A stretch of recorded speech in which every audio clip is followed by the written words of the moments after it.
Welcome back to my channel. Today I'm going to show you how to make a passion fruit mojito. So starting off with, we've got the lime, mint and passion fruit. Taking a couple of limes, put this into the glass. Then we're going to take a handful of mint, put this into the glass too.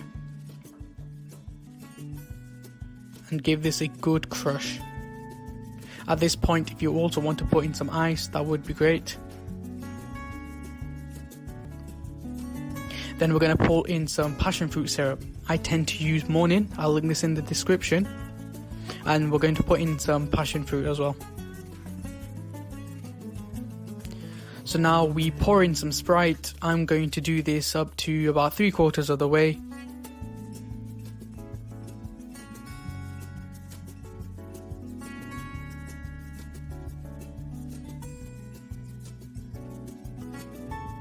Now taking a stirrer, I'm going to give this a good mix.